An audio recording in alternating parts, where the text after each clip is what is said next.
Morning. It is Sunday, October 1st, 2017.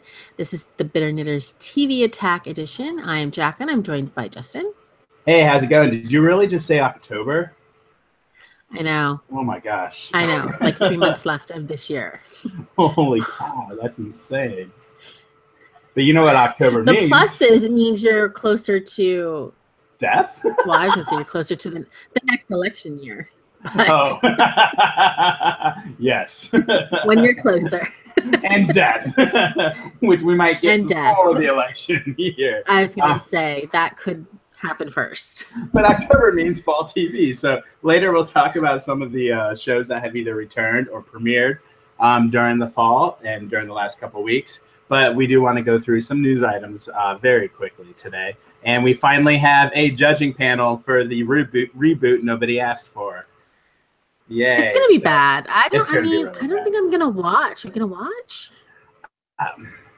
Right now I'm thinking no. I just don't have any desire. It's only, we're talking about American Idol on ABC. It's only, when it airs, it'll only have been off a little less than 2 years.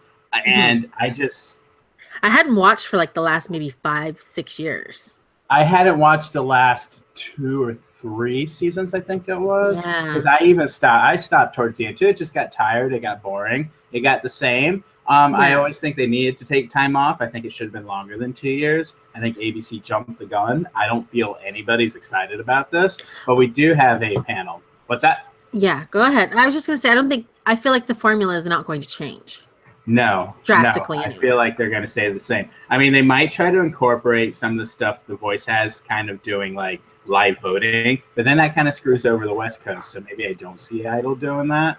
But I also feel like they tried doing that with that stupid giant wall show they did a couple years ago. Yeah, I forgot about that show. So did everybody else. So we have a judges let's talk panel, about the panel, yeah. Which they got at they put together at the very last second, because I think they're beginning judges auditions probably as we speak, like right around now. And they're wanting to air this in January, so they've got a very short time frame to do all the audition stuff.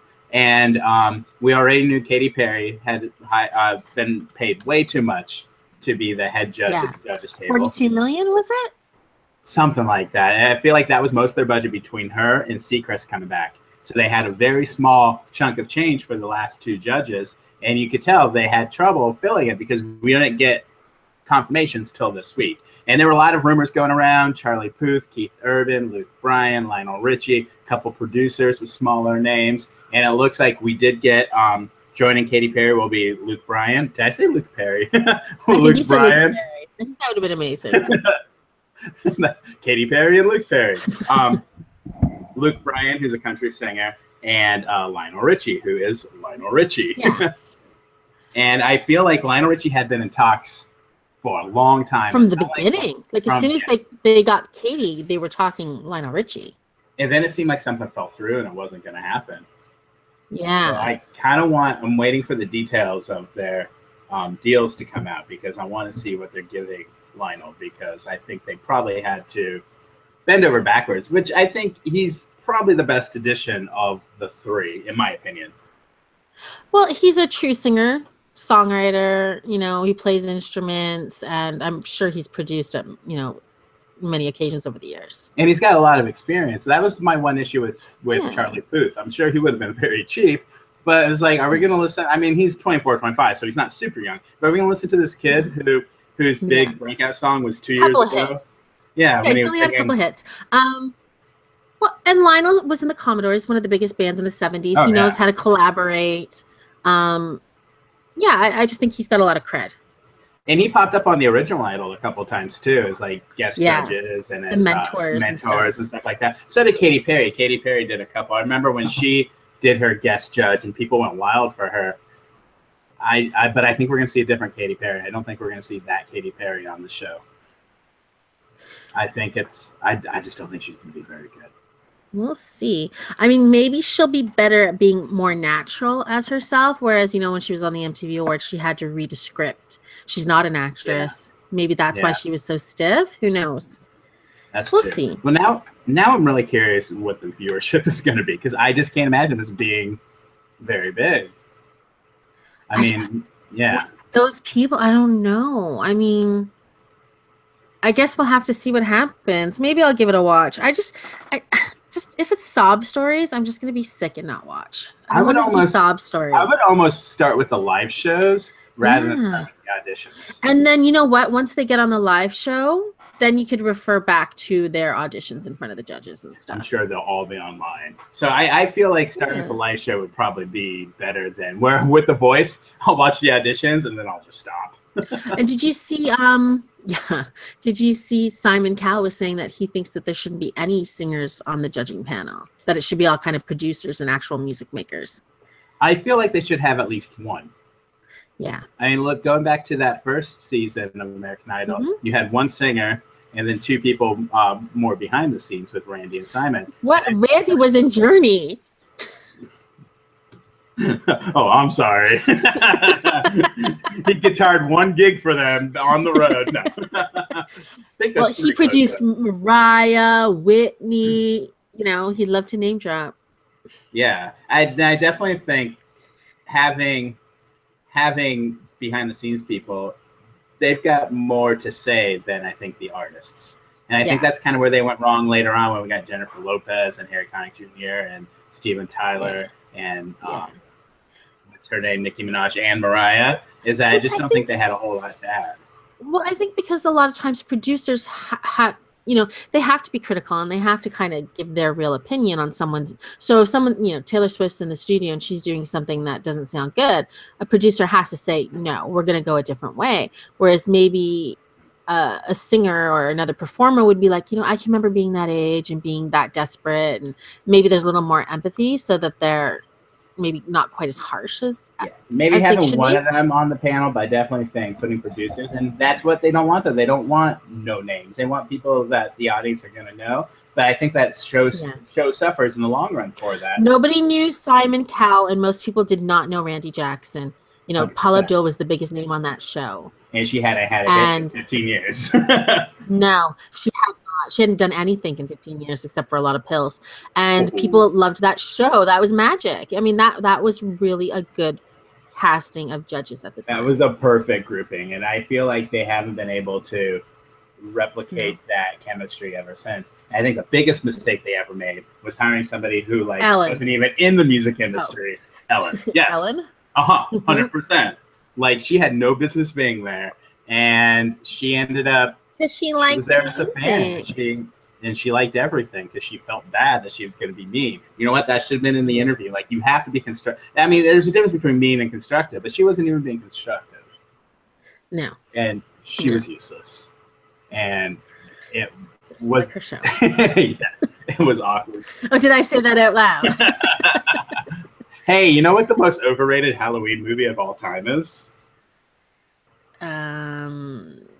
It's Hocus Pocus. Oh. I hate that movie so much. It's awful. I don't know what's wrong with these people my age and younger where they think this is the greatest movie ever. I think Disney putting it on ABC Family in Freeform like 80 hours a week during Halloween season has like brainwashed them. But apparently the Disney Channel is making a Disney Channel original remake of Hocus Pocus.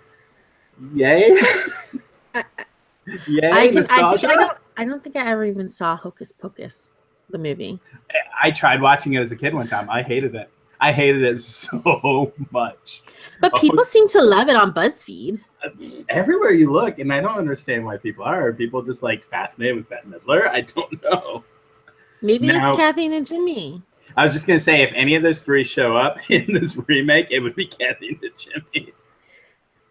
Because they're not getting Bette Midler or Sarah Jessica Parker. Probably not. They can get Kathy and Jimmy. What else is she doing? Lining up her appearance in the Hocus Pocus remake. She would be like maybe the head witch and watches over. I don't know. They need to do like a stunt casting and do like maybe like all Asian guys or something, or all, you know, black men. Something different instead of just three women again. That would be different. But I think the problem right now is that you've got people in these situations making decisions that are kind of around my age, maybe a little bit older, a little bit younger than me, but they're all about this 90s nostalgia because this is what they grew up with. So everything's now about, let's remake DuckTales, let's redo Hocus Pocus, let's do Boy Meets Maybe World. they'll redo the dinosaurs, that dinosaur family. Well, it's not being remade as far as I know, but the entire series just went on Hulu this weekend. So you can now, if you subscribe to Hulu, you can actually go on and watch. And right after you finish hanging with Mr. Cooper, you can go ahead and watch dinosaurs and then watch Home Improvement. Casey, no. I didn't watch any of those shows. I did as a kid. Maybe because I was an adult and I had adulting things to do. Like I went back and tried watching an episode of Home Improvement this weekend, and it was bad. It was bad. That's why I didn't watch it. It did not age well. But when you're like 12 or 13, which I was at that time, I was laughing like at everything, and I was just like the screen, like I was a stupid little child with a horrible sense of humor. You know, the worst thing about that show was, and I remember it made me so angry, and it still does when I think about it. It allowed men to like grunt and they thought that was funny. And I still know guys that do that. No, that's not funny. That's not intelligent. It's so gross. Please use your words. The only time that's acceptable is when they're making fun of Tim Allen on honest trailers during the story. Yes, exactly. Only time that's acceptable. But yeah, it's like I feel like because now you've got people my age in these positions where they're determining what shows are being made, they're also stuck on this 90s nostalgia with let's do something new. Let's get some new stuff. We don't need, I mean, the DuckTales is kind of cute, but we don't need. Well, that's, I think, why we get so excited when there's kind of a new concept. We're like, whoa, we've never seen something like that before. It's because finally we got something fresh. Yeah, let's create something new for our kids. Not like another My Little Pony where the kids don't even realize it was something back in the 80s. I loved Strawberry Shortcake and the Smurfs and, things from the 80s. Doesn't mean I want to see it again. Like, I don't want to see Saved by the Bell, 2017 edition. The newest class. The newest class. Instead of the college years, it's like the senior citizen center years. Well, even if they did a reboot, it'd just be a bunch of obnoxious millennials on their telephones. So. Oh God. And Mr. Belding would be played by Mario Lopez.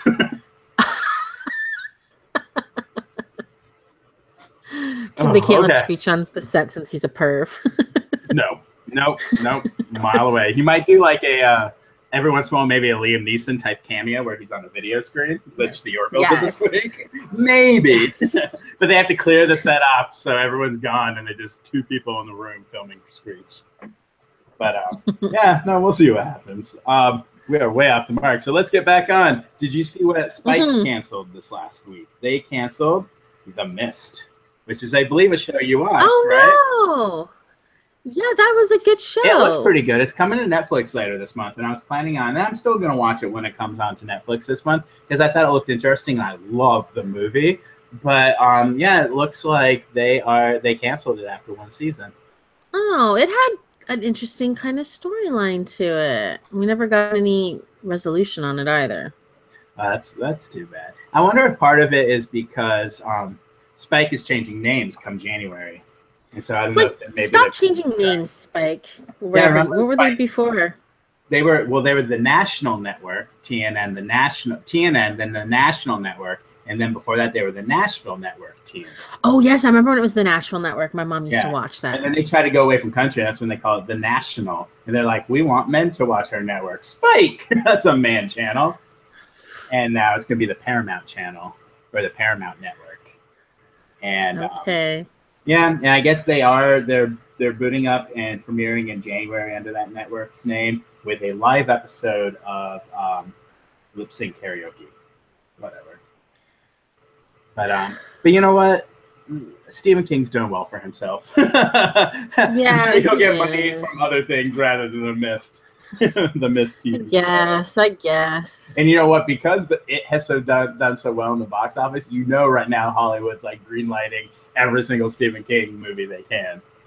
Well, just if people have Netflix, I started to watch last night before I went to bed, Gerald's Game, which was a book that was out in the 90s, I guess. That's right. I saw that movie was on this week. Yeah. So he's got stuff everywhere. Yeah, I mean, I've read the book years ago, and I kind of vaguely remember things about it. Yeah, it's interesting. I'll finish it off today, hopefully. And what is it, Mr. Mercedes? Is that the correct name? Is currently a series showing on the AT&T DirecTV network. Oh, is that his? based on one of his That's- stories. Yes. Oh, okay. I didn't know that. I'll have to look at it. I do tend to like Stephen King. I haven't read any of his books for years, but you know, I like his movies and his stories. Yeah, I think they're kind of interesting. I think they're Even when they're like really cheesy, they're still good. Yeah, and they're kind of hard to adapt, but I think it did it right. Yeah. It did it. Yeah, it was amazing. Speaking of it, this has nothing to do with it, but speaking of it, are you excited for the David S. Pumpkins animated Halloween special coming to NBC? Kind of. Like, I loved that sketch last year, but I'm just worried, like, can it sustain for a half hour or 20 minutes or however long it's going to be? Because you're right, you had like a 3-minute sketch. Yeah. And like, I think that's perfect. That's a perfect amount of time to see this weird character in the world he's living Any questions? And then going into this whole like stretching out to a whole animated special, which I guess will air in SNL's regular time slot on the 28th of October. I just feel like it's gonna be interesting to see how they do it. Tom Hanks is coming back. Yeah, I have faith. Along I mean, with he hasn't really done anything truly shitty in years, so I'm gonna have faith in him. Have you watched A Hologram for a King? What's that? I heard that was shitty. Oh, that's a movie with Tom Hanks in it? Yes. Okay. It came out with like no fanfare, and that's how you know how bad it is when they just throw out a Tom Hanks movie without telling. Oh, yeah. Wow, yeah. And the last Da Vinci Code movie looked pretty bad too. Was that Inferno? Oh yeah, those weren't that good. No. I forgot about that. But Mikey Day, Bobby Moynihan, who play the skeleton guys, they're going to be in the special, along with an appearance by Peter Dinklage, which makes me wonder, is he playing Space Pants? That'd be amazing. I think he's playing Space Pants. I mean, why else bring Peter Dinklage in? Yeah, that would be so amazing. I did love Space Pants. Space Pants was good. So David S. Pumpkins will be Space Pants. As far as I can guess, I'm pretty confident with that guess. So that should be pretty good. So did you watch Young Sheldon this week? I did. Any good? Okay, I'll take that. The kid is cute. The mom sounds just like, her mom, because she's played by Laurie Metcalf's daughter. Really, I didn't like the dad. I didn't like the siblings. I don't know. Well, the first episode aired this week, and it got 17.2 million viewers, pretty much live, like pretty much retaining all the people who watch Big Bang Theory. So after the first airing, CBS is like, okay, and already gave it a full season pickup. Oh, I don't think they should. Oh, a full season. I thought you said, you were going to say a season 2. Not a season 2 yet, a full season. I can see a full season. People are going to watch it. People like it. Jim Parsons is narrating still, so you still have Sheldon. Yeah. I mean, I don't know if he'll sustain that, but he was in the first episode narrating. I mean, it's not too hard to get him in, and I think he's a producer on the show. Am I right? Maybe I'm wrong. Yeah. So it probably shouldn't be hard to get him, right? Exactly. Here, record a couple lines. You're good. Yeah, now exactly. They should. Yeah. And then our last bit of news is: did you hear about the Pretty Little Liars spinoff they picked up a pilot for? Freeform did. It sounds weird and not good. Now, would it be what I was trying to figure out? Is now reading articles about it. Is it going to be Is it going to take place before Pretty Little Liars, or are both those characters alive by the end of the series? They're both alive at the end of the series. We're talking about Allison and Mona, right? Yeah. Okay. So at the very so Allison at the beginning of the series is the dead girl that they're hiding the secrets, and they're trying to figure out who killed her. Mona was the girl that was kind of tormenting her, the quote unquote A. Partway through the series, she's revealed as A, and she goes to the mental hospital, and she's reformed, and then she's helping them. Now there's the new A who's, bothering them. I don't know. I think it's supposed to be after the series, but that character has a baby or is pregnant with a baby at the end of the Allison character is pregnant. Oh. So I don't know, but I heard it's in a different town. Yeah, so it's going to be in the town of Beacon Heights. Which is close to Beacon Hills. Oh, how long until they turn into like a were-caterpillar or something? Were-caterpillar? Yeah, I don't know what's going to happen. I think it's going to be a mess. I probably won't get. I don't think it'll get picked up. Right? Yeah. Right now it's just the pilot being ordered, but Freeform's seems like they're picking up a lot pilots right now. I like the Mona character. I would watch her again. The Allison character to me is not strong enough to carry a show. And is that the actress that's on Dancing with the Stars right now? I don't know. Is she a little bit chunky and blonde? Yes. Yeah. Yes. I saw a story this week where she talked about her weight gain and all that. So yeah, apparently it's gonna be called Pretty Little Liars: The Perfectionists. Just rolls off the tongue. Mm-hmm. We'll see. We'll see if they pick it up. I'll give it a shot. If it gets picked up, I'll give it a shot. You know. Yeah. So that's our news. Are you ready to talk about some of the shows that were on this week? Yeah, let's do it. And we are going to start with one of my favorite shows that has somehow been on for 17 years and 35 seasons. Inhumans. No, Survivor. Survivor. I'm like, what show is he talking about? Oh yes, Survivor. Meet the Press. We're going to talk about Meet the Press. Can you believe what Chuck Todd wore this week? You know, when I think of it, my son was just a baby when that came out, and I was on maternity leave, and I would watch that. And yeah, it's as old as my son. Yeah, I was in college. I remember I was home for college because it premiered in the summer, and it was before my senior year.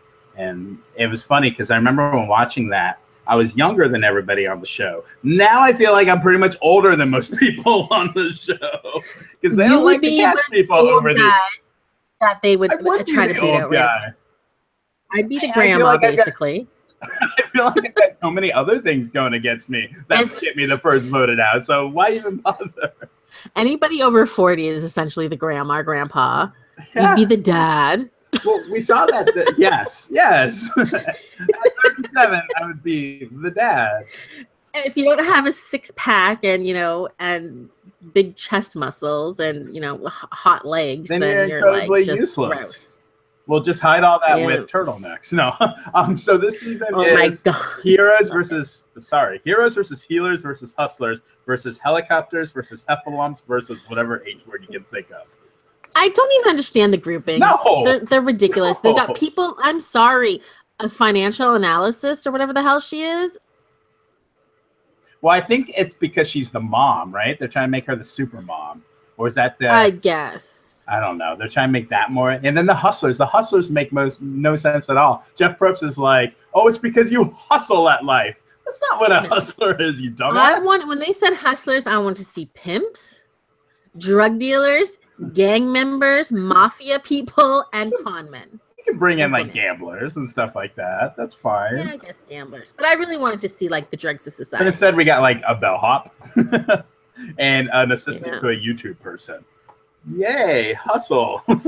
Yeah. So these 3 tribes are marooned and they have to get all this stuff on their boat and they're in Fiji again. And so we got 3 tribes of 6. And I don't really like when they start with smaller tribes. It's kind of nice to get to know them a little better, but I feel like right then you know who the targets are right away. So you There's nowhere to hide in a small tribe. So with the hero tribe, we have 2 women over the age of 40, and all of a sudden, everyone else gets together and like, those are the moms. We need to get off the moms. They're too old. And they were in good physical shape. Yes, especially one of them, Katrina. They didn't perform poorly, like compared to anybody else in their group. No, and Katrina was an Olympic athlete. So I feel like she was in better physical shape than a couple of the guys on her tribe. The guy with the cowboy hat, he didn't look like he was all that physical. He's just strong. Strong. That's his only thing. But I feel like if it was a race, Katrina could beat him. But, the 4 young people got together, and that was that. And then right away, you had Ashley and JP that, like, they were probably the 2 youngest on the tribe. Right away, they flirted, showmans, got together right away. And I feel like they made themselves a huge target that way. And I think that it would have been beneficial to target one of them first to go, because once you have that twosome, if they're that close that quickly, they're going to stay that way, and they're going to be a powerful it's a voting bloc. Force. Yeah. Look, I don't care what show I'm on, Survivor, Big Brother. If I see any 2 people getting that close, that's my target. It's a threat. Immediately a threat. And I understand why people don't get rid of the big threats right away. Yeah. I mean, I can understand because you want to win challenges very beginning. So I can understand keep the guy and get rid of that girl. Yeah, and she should have been. And you know what? She could have been gone. So let's get into that. The Hustler tribe. Yeah. My favorite contestant is this weakling little guy named Ryan. I think he's Oh, probably he's your got the favorite too. arms. Yes, he's my favorite. He's so awkward. He's a turtleneck enthusiast. He's the one that would bring a Shamrock Shake to the island because they're limited edition. I get it. I understand completely. So he found a secret advantage on the ship while they were being shipwrecked and marooned and all that stuff. And he read it, and it was an immunity, a super idol that can only be used at the very first tribal council. And this idol was different because it could be played after the votes are read, and it could be played for anybody on that tribe. Exactly. So if you're safe, but your best friend is voted off, you can then use your idol and save your best friend, and you're still safe too. Exactly. And then whoever got the second number of votes, which would most likely be the person you voted for in a 6-person tribe, they're the ones going home. Tons of power. The only thing is it had to be used at the very first immunity or tribal council, and that was it. That was the only time it could be used. And if your group didn't go to tribal council, you had to send it to somebody from one of the other 2 tribes. And it was sent anonymously, so nobody would know who it was from. So at the end of the immunity challenge, the heroes lost. Chrissy started like vomiting everywhere, which was gross. I did not need to it was like the weirdest vomit I ever saw. It was strange. It was like vomit mucus. I don't know what it was. It was like thick, like it was very thick. Yeah, it was very styrofoam. It was gross. And so I wasn't surprised when Ryan sent her the idol. Not at all. And she was one of the moms. But what I hate, and to me, it's so phony. I hate when the shows do this. And they've done this a few times on Survivor. And she's like, I just opened my bag and I just happened to see this in here. I'm like, producers just handed it to you. Get over it. Exactly. I hate this like phoniness. Just they like snuck over when nobody was at camp and played with your bag. I just happened to see this. Oh, come on. Oh. Yeah, so anyway, she read what it was. She saw what it was, and she got excited. She was like, "Oh, cool! I could use this." And the editing made it seem like her and Katrina were very close with each other. So when it came time, it did. And then Alan, I felt, was very schizophrenic and all over the place. I feel like he's a former football player, and I feel like his game's going to end sooner than later, just because he is all over the place. And I think his paranoia. He's one of the worst players I've ever seen. He's playing too hard, but at the same time, stupidly. Yeah. So I don't think he's going to be in it much longer. So anyway, and again, I actually don't know any spoilers right now for this season. So this is just me just guessing. Yeah. So if I'm right, yay. Well, let's just say quickly. Historically, black guys have not done well on there, whether it's racism or what. They don't know how to mesh into the tribe. I don't know what the reason is. You've had a few guys that have done really well. But they're always a target. Yeah. For some reason, I do think it's some sort of subtle racism. They do vote off the black people and the minorities very early on. And older people. It just happens that way. That's what happens. Yeah. I mean, you had Earl who ended up winning. Sean went very far. Vecepia won. But I feel like black women usually have it a little easier than the men. As long as they're not the sassy black ladies, because people don't like the sassy black ladies. They don't like sassy black ladies. That's always my favorite. But except if your name is Serene.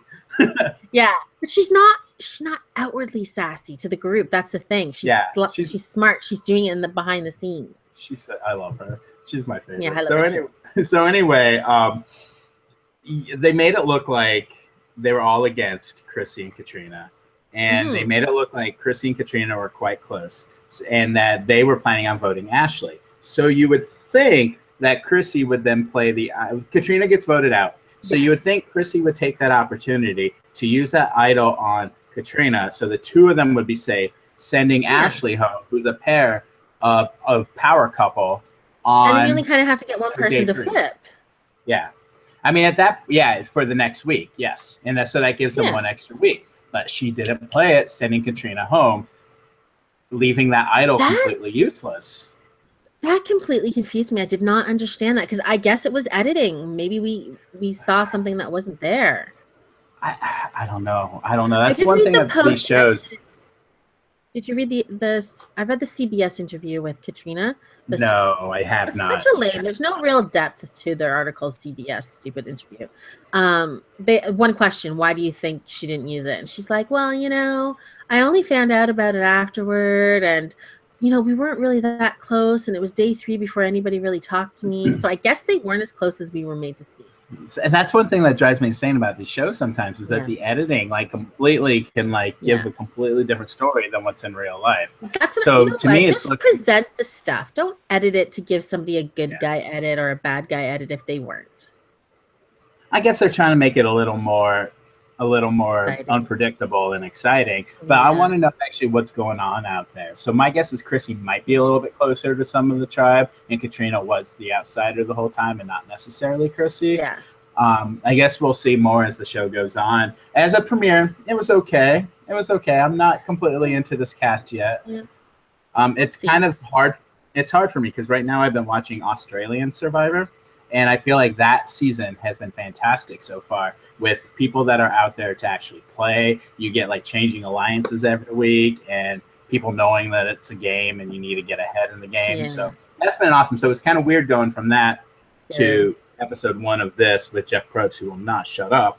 Well, that's what I loved about last year is like there was a lot of times you didn't know who was going on at home because they would be like whispering and shit at tribal council. Yes. You know, And I really liked last year's. There was another season, I think it was the previous season that had returning people also, where they were like mainly more like not really alliances, but voting blocks every week. Yeah. And so every week you never knew quite who was going to go home because the allegiances shifted almost every time.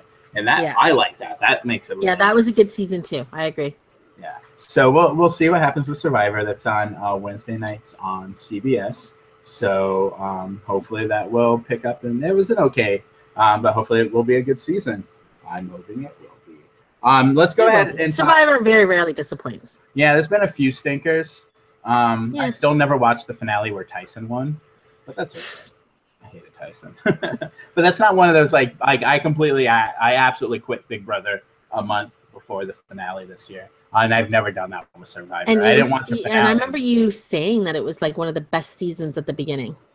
The beginning was really interesting and was really drama-filled and really something. But Paul just came in and he was able to get because he had 3 weeks of safety, he was able to get a grip on these stupid contestants and control them the whole time. 3 weeks of safety when he came back in? Well, here's what happened, and they're gonna say, "Oh, did they give him that?" Well, here's what happened. So you have 16 new contestants or 15 new contestants and a returning. For the very first week of America's Choice, they're like, "Oh, America, vote for your favorite, and your favorite will win 3 weeks of safety." Well, who's going to win a vote? The one they know the most. People they have never met before, or the one person who got in second place and was a fan favorite last year. How was he even a fan favorite last year? He was deplorable then too. He was awful. He was disgusting. Jesus. Your boy, friendship, and then I think he showed his true colors this year. And even when he like left the house, I saw interviews. He's like, "Oh, I can't believe I was the villain." Dude, you convince people to bully other people. You control. Like, of course you're going to be the villain. And I love when he lost because he looked upset. He looked like he felt like he should not have lost to the person he lost to. And then when he found out that his arch enemy, quote unquote, won America's favorite, and the look on his face was amazing. Good. So, and then that guy, his arch enemy, is now going to be on Amazing Race next season. So sorry, Paul. Yeah, good. Paul, asshole. Yeah, I did not yet. So let's go ahead and talk about one of our new shows this year. And this is a show that premiered this week on ABC on Monday night, and it is called The Good Doctor. So this is continuing the hot trend of 2017, featuring autistic people as leads after Atypical. Still from Korea. What's that? Right. Oh, yeah, another show from Korea. Story stolen from Korea, yeah. Another show from Korea, like somewhere between. Well, what caught me off guard is that you don't look at the credits like I do, I think, right? Not one of the executive producers of Good Doctor is Jin from Lost. Daniel Day Kim. Yeah. Oh, so he must have saw that show. And so I'm wondering if I'm wondering the whole story. I don't want to be like, well, just because he's Korean, but maybe just because he's Korean. He's not even from ABC. He's a CBS show before he left. So before he left. Well, he had relationships with ABC being on Lost. Yeah, Lost and all that. But he's been on Hawaii Five-O. I watched it online from a streaming site, so I put in The Good Doctor. And I clicked on the link and I'm watching. I'm like, wow, this seems like kind of artsy, like a film. And then I see the name Orlando Bloom pop up. I'm like, this is not the show I'm looking for. This is not the show Bloom. I you think I were did looking watch for. that a while ago. Was it a movie or a show or what was it? Yeah, film. I think he's a crazy person in it. I remember I watched that a couple of years ago. Oh, I think I remember hearing about that. So, yeah. So I found the actual show. Yeah, all you had to look for was Freddie Highmore's face and be like, okay, this is it. I found Freddie Highmore's scary face. So, well, I did look at the credits in this one while it was playing because I was like, I better make sure I have the right show. I noticed that he's a producer, Freddie Highmore. I saw that too. Vanity. Yeah. Like, I hate when these actors become producers on these shows. Well, it also makes me wonder, like, how much work do they really do? Or is that part of their deal? Where, like, okay, we can't pay you as much as you want, but we can give you a producing credit. So if this show goes on for how many years, eventually, and it makes me wonder, do they really do any producing? Even look at, like, Teen Wolf, the last season, like, 8 different actors were producing it. It was like, calm down. I know. Tyler Posey, like, you shouldn't even be acting, let alone producing. I don't know why you're on every show now. Get off of Jane the Virgin. We don't need you on Scream. Just leave. You are not a good actor. So, The Good Doctor. Yes. So, this features a Freddie Highmore plays a guy named Sean Murphy, who is autistic, like we said earlier, and he lived in Wyoming. And we see him go over, and he was hired to be a surgeon at a hospital in San Jose. Yeah. And the board of the directors of the hospital are all offended that the president of the hospital is hiring an autistic kid without. They're worried that he's going to cause deaths and stuff. Yeah.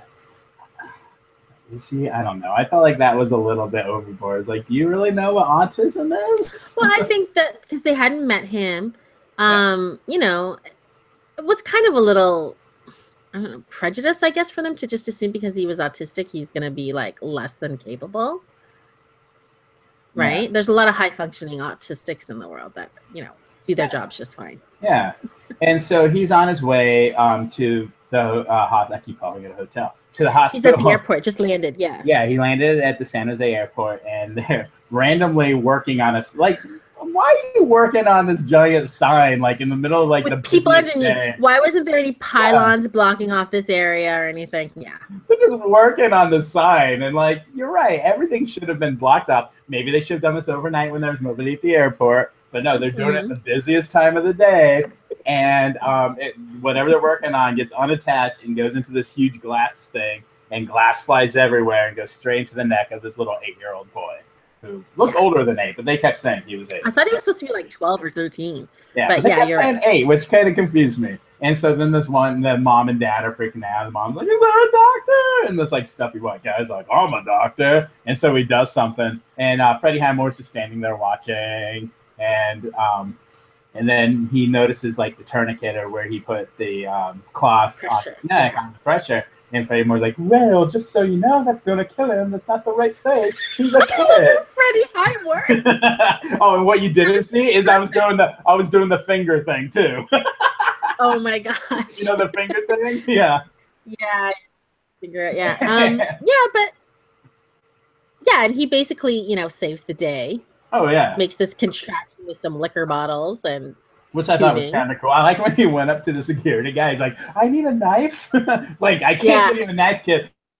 I need a knife." He grabs a knife, and it's the funniest running scene I have ever seen since. Oh my god, the run is magic. I could just watch that for 40 minutes. Like, forget the doctor shit. I need to see if that's a GIF online. We're GIF, whatever. I bet we're the only two who watch the show, so we might have to make it. But watching oh my gosh.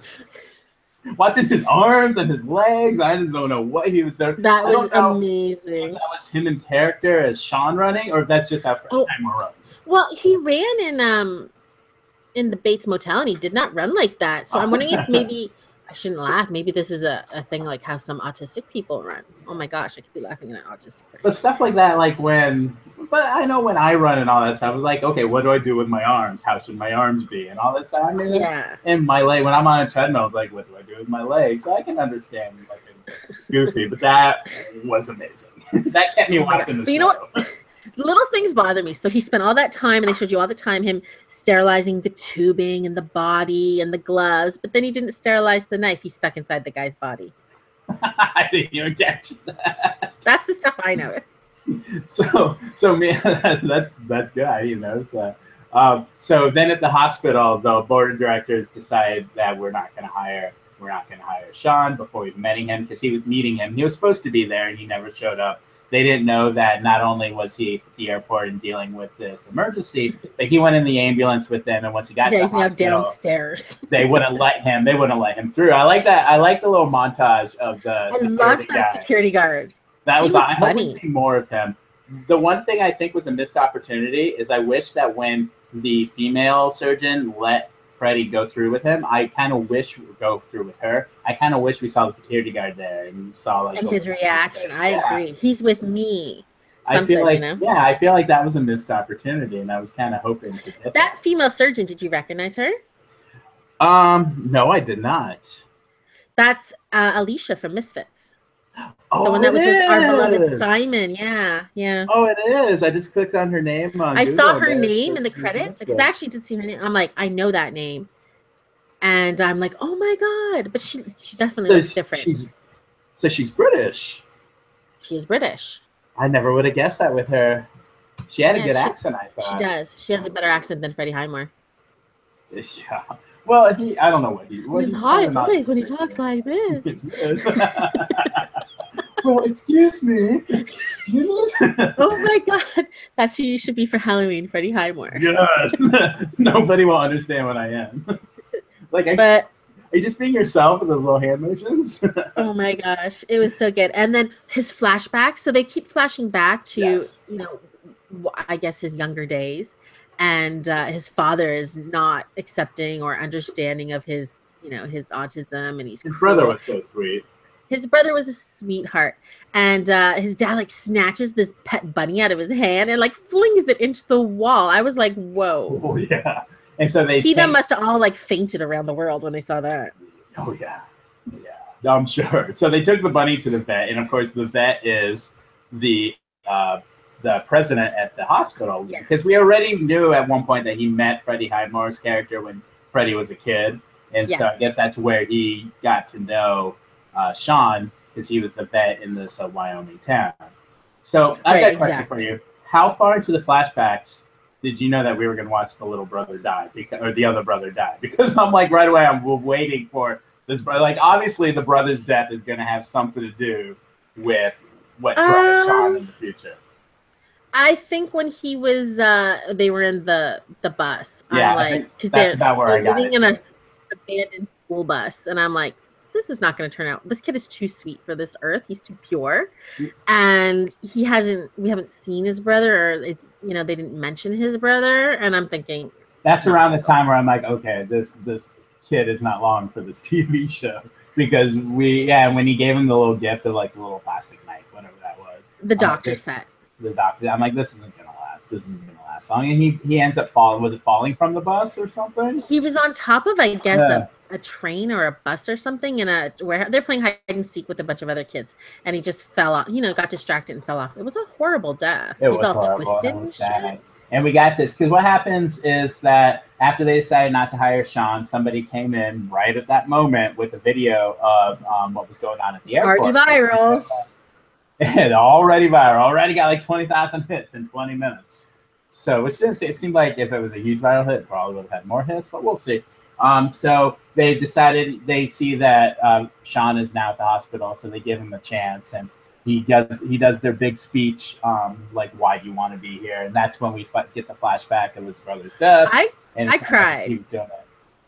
I cried. I didn't, but it was a good speech. And so right after that, they're all like, "You're hired. You're good. Let's get you in immediately." And but the head surgeon guy does not like him. The head surgeon does not like him. He says, "All you're gonna do for me is suction." That's all while I'm here, all you can do is suction, kid. And then Freddie Highmore's like, I loved how he kind of took him down. Me too. He's like, "Oh, why are you a surgeon?" He goes, "You're arrogant. Is that why you're a surgeon? Do you think it makes you a better surgeon? What about as a person?" It's just like silence. Awesome. So what did you think of the show overall, The Good Doctor? Yeah, it was better than I thought. I really did think it was going to be horrible, and I'd probably watch it again. I don't watch medical shows. I actually did enjoy this one. I thought it was pretty good. Again, who knows what happens between the pilot and episode 2, so it'll be interesting to see what kind of form the show takes as it goes on. But I don't watch medical shows, but I like this. It was predictable, I thought, but I enjoyed it. So it'll be interesting to see what happens. I think that we're going to get a nice little friendship. I'm hoping we'll get a nice little friendship between Sean and the girl from Misfits. Yeah. You know what I really hated about that show? What's that? The set. They kept showing these big concrete walls with these squares and circles on them, and that's all I could stare at when that was on the screen. I need to get rid of that immediately. Well, maybe that was just that really distracted me. Maybe. And my other thing is, when have you ever been in a hospital that wasn't completely under construction somewhere? Like, I can't deal with this. There's always renovations somewhere in a hospital. Yeah. That also annoying. But yeah, I thought it was pretty good. So since autism is the hot topic this year, if you had to hang out and have lunch with either the Good Doctor or Atypical, which autistic kid would you hang out with? I'm gonna say, only because I've seen more of him at this point, I would say the Atypical kid. I would say Atypical too. I think he's slightly more social. Yeah. A little more social than Freddie Highmore, and I don't know. I just would probably get fed up with the way Freddie Highmore talked like this. Well, what I'm waiting for is when Freddie Highmore loses a patient and how he's going to deal with the death. And they go to heaven with his rabbit and his brother. Okay, what episode will that happen? 3 or 4. Yeah, 3 or 4. It's got to be soon. It's got to be fairly. It's got to be within, because what do they usually do? Order 9 to 12, I think, at first. So it's definitely got to be in that first part of the episodes that they made. But it'll happen. He'll have to get beyond suctioning though for that to happen first. Exactly. Which I think he'll only be a suctioner for a couple of Also, there's obviously some medical problem with the president, because they kept saying, like, when I'm gone. She's like, what are you talking about? His assistant. Yeah. Where are you gonna be? You'll be here. Ha ha ha. He's dying. Yeah, that makes sense. Maybe that's one reason why he brought Sean in, because he thinks Sean will be able to do something. Maybe he's the one who dies and we see Sean's breakdown. We'll see. I thought that the president and his assistant were having an affair. I just got that feeling, but then we see that she's making out with the head surgeon. The head doctor, yeah. Yeah. So I was like, oh, well, I guess that was wrong. So I thought it was okay. I would definitely give it another shot. It's on again Monday nights at ABC. So we'll see how that series goes. But so far, I'll give it another go. Mm-hmm. That was good. Oh, shoot. Very quickly, we'll talk about last night's Saturday Night Live. Okay. Which came back for its 43rd, 44th season, a lot of season with Ryan Gosling. With Ryan Gosling as the host, and we got 3 new cast members. We got a girl that kind of looked like the girl from Brooklyn Nine-Nine. We got another black guy because eventually Keenan's got to leave. Eventually, and we got another plain-looking white guy who I don't remember seeing at all. Did you see him in the episode? No. I saw the other 2. I felt the other 2 popped up quite a bit. Yeah, they were both in They're both in the woke pants, and they were in that woke pants. Sonos. And I think they also, I think, were in the Avatar, the Papyrus sketch. Oh, okay. I thought that was horrible. I thought that was kind of funny. So, what'd you think of Ryan Gosling last night? I thought he was okay. I did kind of love how he was making fun of himself in the Saving Jazz thing. The Saving Jazz was funny. Yeah, I like that he breaks character. I have a good laugh, maybe because from the Carol Burnett days, I love when they break character and just laugh hysterically. So he does that a lot. So he did that in every single sketch. I know. That's why I thought it was funny. He's probably stoned. Probably. Maybe that explains it. It wasn't the greatest. It wasn't as funny as the last time he was on, but it had a couple of high points for me. And of course, they had to bring back the alien abduction, which I felt was much better done the first time around because it was fresh. It was different. I kind of thought it was funny when she was like, squeezing his butt cheeks and stuck her face right in. And what's funny is he was facing away from the camera, but you could tell he was cracking up. Oh my God! I wonder if that's one reason why they gave him the hat for that sketch to try to cover his face. Because he was so bad last time. Yeah, we had a lot of Aidy Bryant in this episode, which was I will say good. My favorite moment of the entire episode was Aidy Bryant as a chicken. That was a really funny skit. What are you doing? She's a chicken. So it was done like an old black and white like crime movie. He's hiding out in a barn and like he's having an affair with this chicken lady played by 80. The cops keep trying. Eventually he gets caught and goes to jail. And we see what, like 20 years later he comes out and there's she. I laughed so hard when she had the sunglasses and her little bandana thing on. Traveling stuff to keep her hair nice. And then the very last line is like, "Where should we go?" And then the headscarf just falls off her face. He laughed too as soon as he saw her. He came out the doors and just burst out laughing. It was hysterical. It was a funny sketch, and just for like, you know, there was so many technical difficulties. It was funny in that too. I don't know. It was a good that was a good skit, and there was some funny things. I liked when Leslie Jones, as strong as she is, couldn't rip the pants apart. Yes, that was good. There was not a lot of Leslie last night. No, and I thought the Weekend Update was a little weak.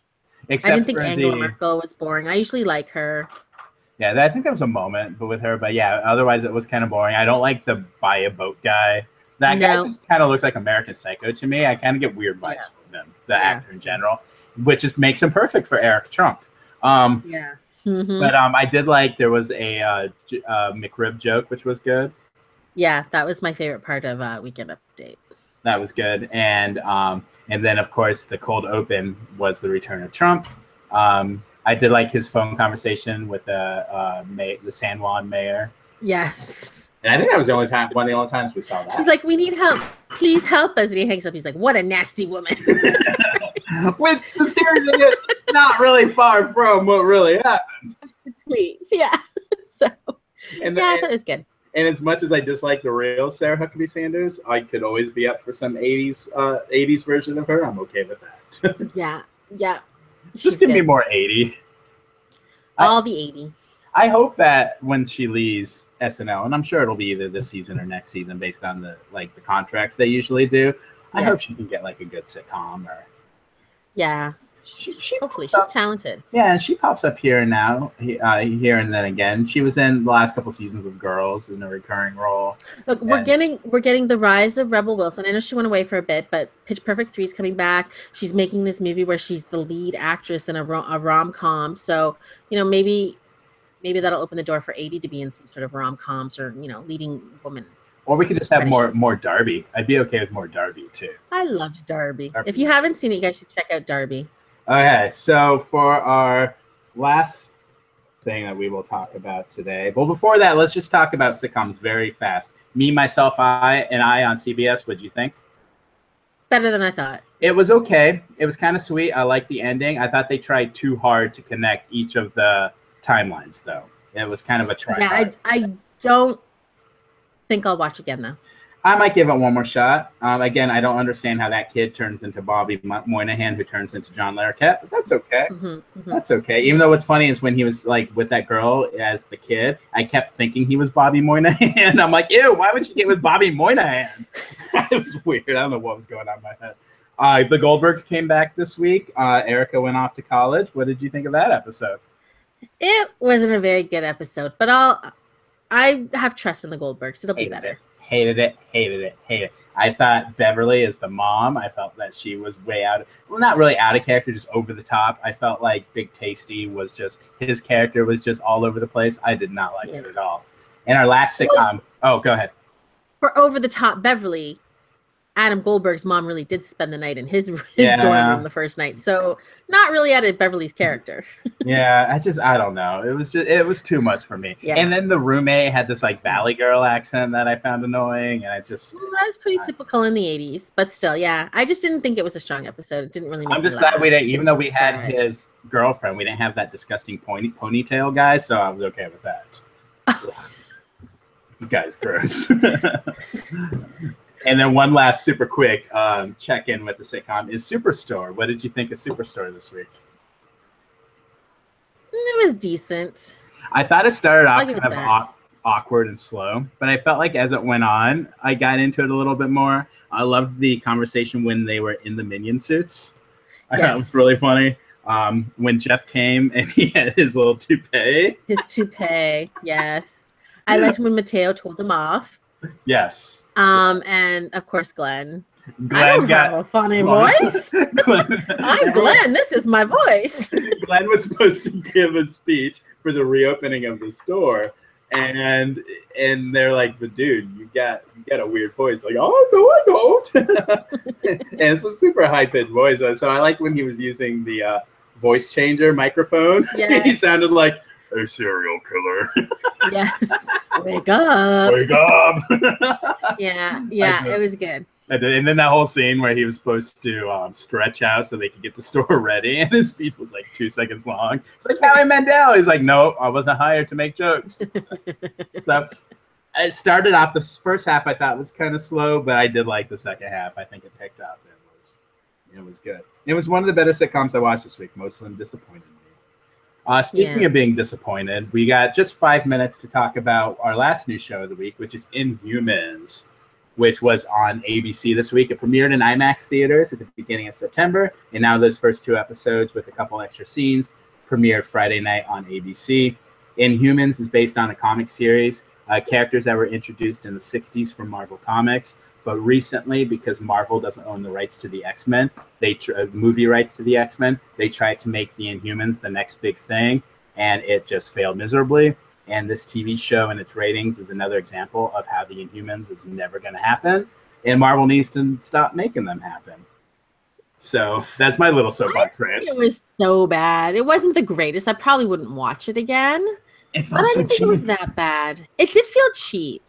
It felt really cheap. Yeah. So I don't know if there's enough interest. I don't know if the characters are interesting enough. I think it's part of the problem. No, and I've never found the Inhumans all that interesting. And the plot, the whole premise of it. Yeah, so you have this group of Inhumans living on the moon. So in the comics, humans years and years and years ago tested with alien DNA, started forming their own power. So then they formed their own society. And right now they're living on the moon. Attilan, I think is what they called it. And I never called it that before. I looked at it like it's Attilan or something. I don't know what I call it, but Attilan.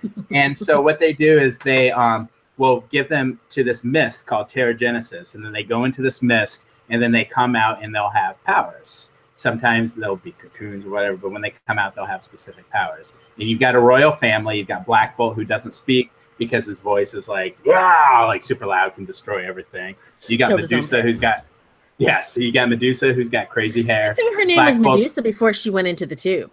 I know. How handy is that? I loved how bad the actress who played young Medusa was. When she walked in and introduced herself to like young Black Bolt, she's like, "Hi, I am Medusa." And I'm like, "Oh my god, I don't want any more." So bad. Her first gig, give her a break. It was horrible. And then Black Bolt's brother, his name is Maximus, played by Simon from Misfits. More Misfits. Yes. And they all think that he is human and doesn't have any powers. Later we find out he definitely has some sort of like mind control, I think, right? He does? Doesn't he have mind control? Isn't that how he got like influence powers? Isn't that how we got that lady to work with him so quickly? I didn't catch that at all. Oh, maybe I'm wrong. Maybe I'm wrong, but I felt like he kind of right. I don't know. All of a sudden, how else would he get the entire guard and everyone to like be able to form a coup on the royal family? God. Why didn't he use his mind powers on Bolt and Medusa? I don't know. Maybe I'm wrong, but it just seemed that was the impression. Right. That was the impression I got. Read comics. You probably are better at that than me. I didn't get that, but that makes sense. It makes sense. I remember what his powers in the comics were, but he is kind of a big manipulator, and he can manipulate people into doing things for him. So I don't know if he has any sort of control powers. He's so sexy. I would do what he said. You would do anything he would say, right? I'd be like, okay. So you got this royal family. You got this bratty girl named Crystal, and like and Karnak, and you got Lockjaw the dog, and so Maximus doesn't like the way things are being controlled. He wants to go back to Earth. Yeah. The resources are running out on the moon for them. And he disagrees with how his brother is running and how the royal family is currently running. Yeah. If you're not an Inhuman, they send you to the mines. So you're basically like a slave class. Mm-hmm.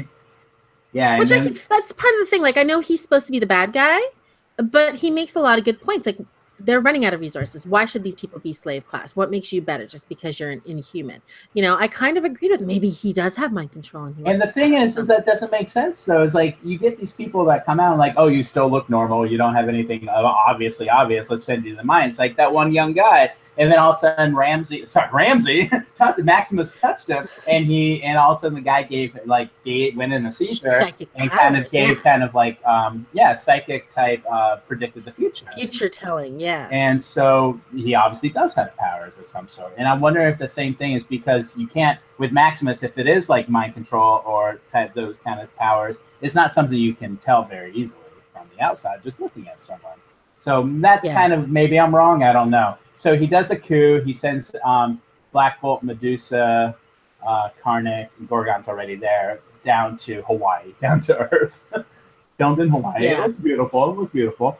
And then the second episode is these characters all kind of dealing with being sent to... like Black Bolt steals a suit. And ends in jail, right? Yeah. And he can't talk, so he's like... And then Medusa gets in the fight with Maximus's assassin, and Medusa kills her, but we find out she's alive in the end because she's like Wolverine powers. That's her powers. Yeah. I had a question about Medusa's hair. So, like, sure, I could see when they came to grab her and she was using her hair to fight them. Okay, I get hair is strong, right? Like, if you have enough of it, it's like a rope, right? They can't just pull it. But it's not strong enough to punch somebody. I don't care how thick you make it. Come on. She's got power hair, which is why they were like, we're going to take your powers away from you and shave your head, which was the best decision the show could have made. Yeah. She looked okay with the shaved head, and because those hair CG effects were awful. Well, now, until her hair comes back, she has no powers either, so she's a human. Yeah. So, I mean, obviously it's going to be, we're going to see the royal family and kind of get used and probably eventually form together and then try to go back up against Maximus, as I assume where we're going with this. But I guess what you're saying, it had bad ratings, so it's probably just going to get canceled anyway. Well, it was an 8-episode series, so I bet they're going to go ahead and show all 8 episodes. There's a story that came out this week that ABC really wanted to cancel, Agents of S.H.I.E.L.D., but Disney and Marvel came and be like, no, you will renew it again. And so not only did they renew that, but I'm wondering if they also kind of forced Inhumans upon them. And I don't really think ABC wants to be airing these shows. So I think they'll finish out. I don't think Disney or Marvel would let them just stop airing Inhumans. So we're going to get all 8 episodes. And then, it sounds like their parent company is coming down and being like, you will do this, despite you wanting to. That's hardcore, yeah. Yeah, it was kind of my favorite story of the week, hearing how they were pretty much forced to pick up Agents of S.H.I.E.L.D. for one more season. And then that'll start airing once Inhumans ends. I'm sure this will be the final season of that. But what's funny is that when they're advertising Inhumans, they're calling it, watch the complete series on ABC. They're not saying season 1. They're not doing this. So I think they're already well prepared that this is going to be a one and done. Hopefully it's wrapped up at the end if I watch. The Inhumans is never going to happen. Marvel, Disney, stop trying. It's bad. Well, it was originally going to be a movie, and then I think it was being forced upon by Marvel and Disney, and the guy in charge of Marvel Studios was like, they took it off the schedule. There's a huge argument. It's a huge story. It's really interesting. But now we got the TV show, and it's not going well. So I went over. Sorry. That's okay. It's okay. We go over all the time on the other show. Well, there we go. I guess next week we'll have another roundup of stuff to talk about and more opinions and I guess new shows that are premiering. More shows, more Freddie Highmore. Yes. No. Yes. You mean more Freddie Highmore? I don't know why I became Southern. That you watch my show because it's really good. I can only do that voice if I do the finger thing. Yeah. The finger is part of the character. Okay, so have a good week. Be sure to listen to our show on Monday and Wednesday, and of course on Sunday. Have a good week. Bye.